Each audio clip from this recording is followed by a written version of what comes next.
Hey, Stoney here with another game of Mechabellum, and this time we're up against Woot, a very famous aggro player who's known to play Typhoon boats. And let's see if we can beat him at his own game. Alright, let's go. At the bottom here, I am playing as a Typhoon Specialist. I specifically picked the Typhoon Specialist when it's offered because I wanted to try the Foon boat on the inventor of Foon boat. And Woot is playing as a Fire Badger specialist. Now, both Typhoon and Fire Badgers are great units for headbutting on the line, so we've decided to put them forward. I watch a lot of Woot's games. He always favors the left-hand side of his board, so when you flip it over, it's going to be on the right-hand side. I also favor on the left-hand side for the most part, but because I watched so many of his streams, I've decided to put my units on the right-hand side, so we're meeting him directly at the front here. I've added additional marksmen just to help me deal with the sledgehammers. I know I already have a slight advantage in my 3 squads of crawlers versus his 2.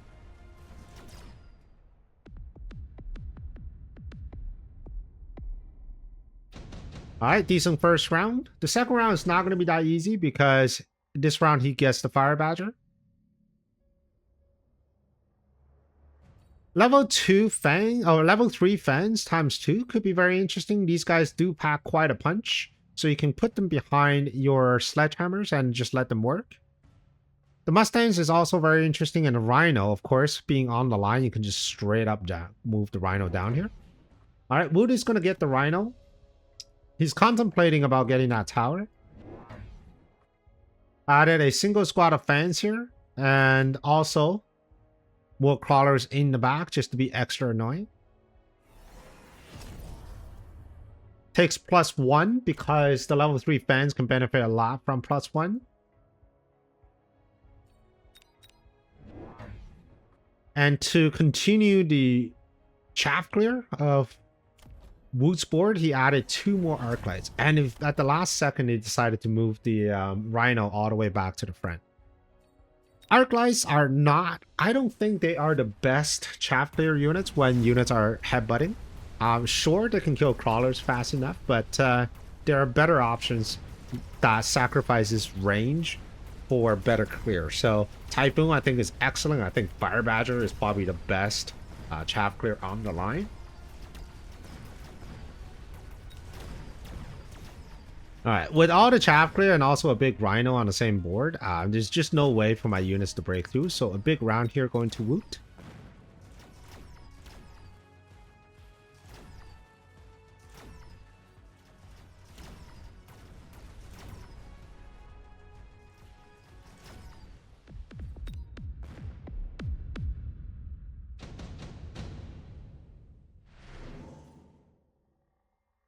Alright, we got cards. Improved steel balls could be interesting, especially already in an aggro position.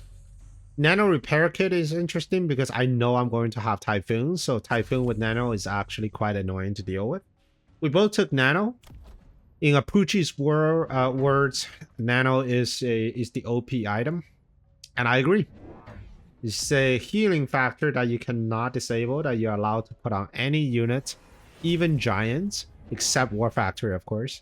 And imagine if you have like a level 3 force with like 160,000 HP that heals with Nano at 4.5% per second. That's a lot of HP that you have to get through. You kind of force your opponents to get into melting points at that point. Alright, so I do anticipate the Rhino to get the OP item. And because of that, I added the missile just so I can slow down this Rhino a little bit more. Level 3 fans are really doing the work here and bringing down that Rhino. Alright, this Typhoon here doing a lot of work, healing while doing damage. And I think I'm gonna, nope, not gonna lose that tower. I did upgrade it by 1 level, which means these crawlers are going to have a hard time breaking through in quickly.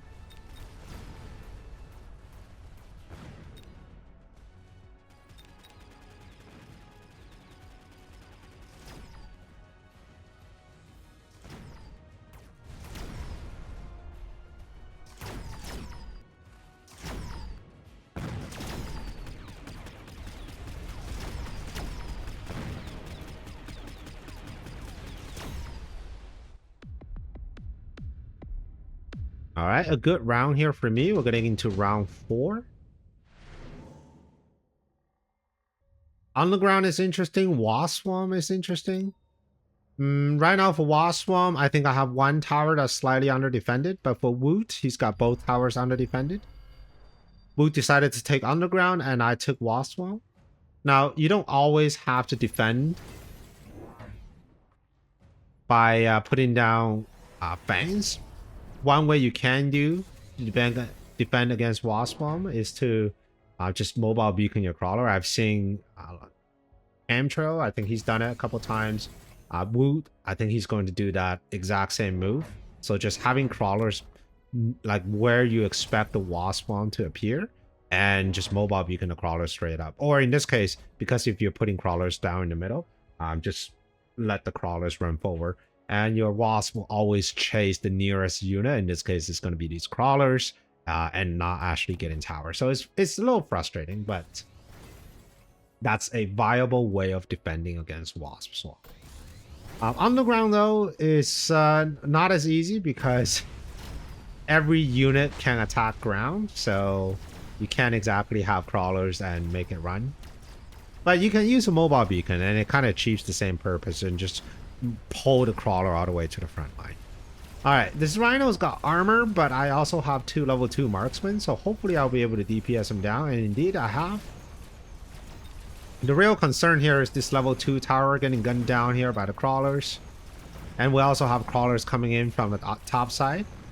And with the Wasp, as you can see, they are so far away from the tower, they're simply not able to get that tower that's required for me to win this round. So very clever use of tools here.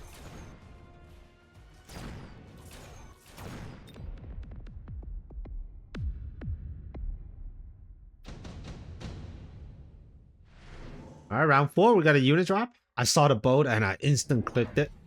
I wouldn't be surprised if we clicked the boats as well, and indeed he has. He has been a boat enjoyer for as long as I can remember, really. But surprisingly, he actually sold his boats in favor of Phantom Rays. That's very interesting. I think the boats would have been a better option. With the Phantom Rays, yes, they are slightly better at the sort of headbutting situation, especially if you take Burst. He does not run Burst, so a bit unfortunate, but he can certainly take Cloak with an additional 40% damage increase.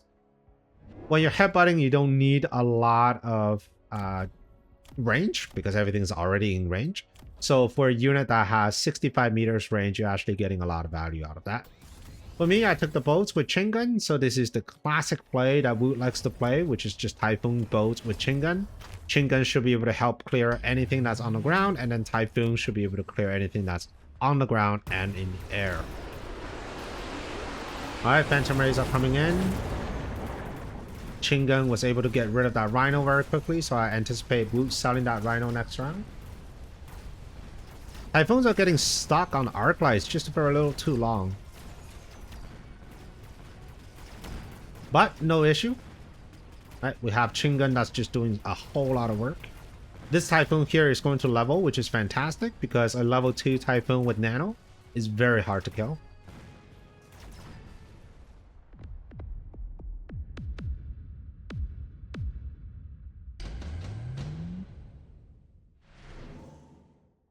Alright. Amcore on a Typhoon. I think that's a no-brainer. And an Electromag to disable the technologies on the air units is also pretty good. Now in this case, I really want my Typhoons to do a lot of damage, so I've decided to take the Amcore. And looking at the board here, and I was just thinking to myself, what would Woot do? Well, normally when Woot has a very strong position on one side, he likes to open up a new flank on the other side, usually with boats and a single Typhoon, and just mobile beacon them to the tower. Now in this case, I don't exactly have enough money for another Typhoon, and I don't have repositioning either. So I was kind of hoping he just does not have a lot of units here. But we're kind of thinking the same thing. He's also trying to flank me on the side, realizing that the only units I had were Fangs. So here goes a squad of level 2 Phantom Rays and also missiles. So we're both doing missile and air units. Unfortunate for me, these Phantom Rays actually out DPS my boats at the close range, which means I have 800 supply worth of units and they're going to lose to 300 supply worth of Phantom Rays. So that's the only situation I think the Phantom Rays truly beat boats. Later on, if I have too much problems with the Phantom Rays, I can always just take Launcher Overload, and that should even up the playing field. We got a single Phantom Ray trying to move through, and it's being stalled by a squad of fans. Phantom Rays are notoriously bad against fans. We also had a flanking Phantom Ray coming in from the side, picking up the boat, and then tower. Alright, next round I think we're calling for Launcher Overload on the boat, seeing how Wood is going a full transition into the Phantom Rays. So I really need to get that under control before the Phantom Rays get too many levels.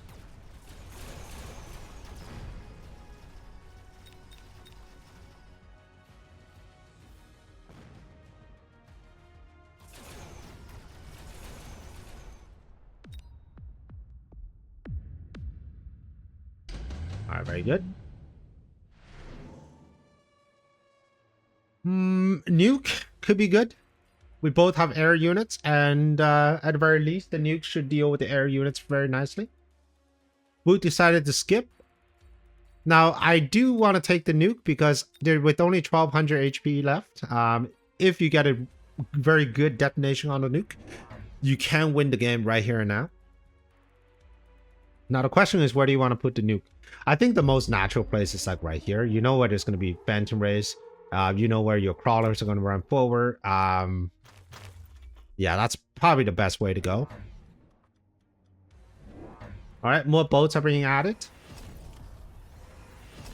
Launcher Overload is taken. Don't quite have enough units here on the left. So Wood is continuing to add more units. So now with the crawlers. If I had more money, I would have put units here and preferably with a Typhoon and a missile, but I just don't have money to answer both this side and also the flank here. And Wood is taking advantage of this unique situation where you're hitting on both sides. And now these two Phantom Rays are going to get to my tower, so not a very good thing. Now this level 3 Phantom Ray though, I think I should be able to take them.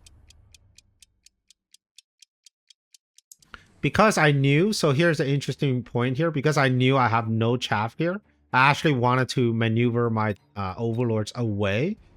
I do still have a range advantage over the Phantom Rays, so he's only shooting at 65. Launcher Overload shoots at 105 meters. So I'm hoping to kind of fight them a little bit, but with the missile and with the slow, that is just impossible. And instantly got deleted, and also got deleted on the other side. So I try to defend both sides half-assly, and and I end up losing both sides. So this is a very dangerous round. We have so many Phantom Rays still left on the board. Now I do have quite a bit of HP, so I should be able to survive this round, but it was a unnecessary round, especially the round I bought the nuke. So if I didn't buy the nuke, I would have had enough money to fortify both ends adequately. I was being a little too greedy. Wanted to end the game right there and then. Alright, Phoenix is a good card. Phoenix is actually a good card for both of us. With Woot, I think having Vulcan might be a better card than Phoenix, because right now he has some chaff clearing problems pretty much across the board. These three archetypes, they're trying their hardest to get chaff out of the way, but it's just not the best.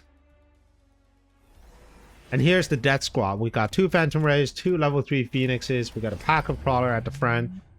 We have Missile Interceptor to prevent any cheeky missiles, and there's probably going to be missile coming down, and just a lot of Crawlers. For me, I wanted to defend this side the way I wanted to, like with Crawler and a Typhoon. For my opponent, and also on the other side here, I wanted to defend these Phantom Rays, which is the Wasp Swarm. The Wasp is going to tie up these Phantom Rays for quite some time, allowing this level 1 Overlord to finish them off. Typhoon here is just for safety, in case there are Crawlers in front.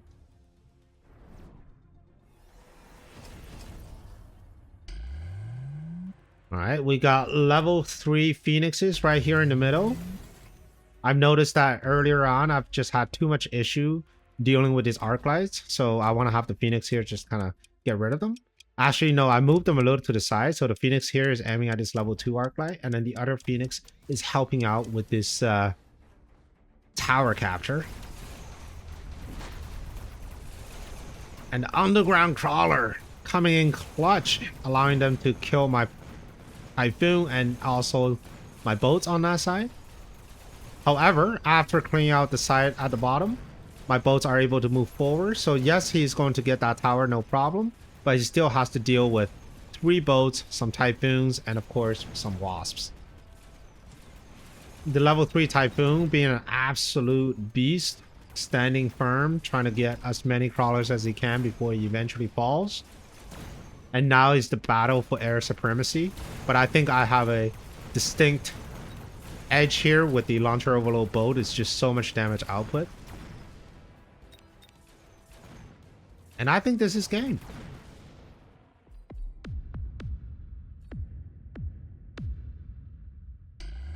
All right, so a fantastic game here. I'm actually really proud of myself to be able to pull this off. Woot is an extremely talented player. I've learned a lot. Like this entire board here, I've learned from Woot. So, you know, definitely feeling pretty good after this game. Looking at Woot's board, I think not taking the boat was a mistake. The boat would have been a lot better with overload or even just with chain gun than these phantom rays at the front. Phantom rays, I think they are a little tricky, but they can be hard countered by boats with overload. So if you're taking the boats and switch to phantom rays, I don't think that's the right decision. But aside from that, I mean, this side here and also this flank on the side, it's just beautifully placed. It's just so difficult to deal with. And the final round, I understand, you know, want to get phoenixes because your phantom rays kind of die to overload overlords. But if I wonder if you can get the Vulcan, but with so many shield bubbles, I don't know if the Vulcan actually do too well here. And also there's Chinga on the overlord. So maybe the Phoenix was the right call. And you just need to have more chapter. All right, I hope you enjoyed this video. And if you want to see another one, here's a video for you. And I will see you on the next one. Prepare your tactics. Mechabellum's calling. Deploy your fortress. The battlefield's alive with swarms.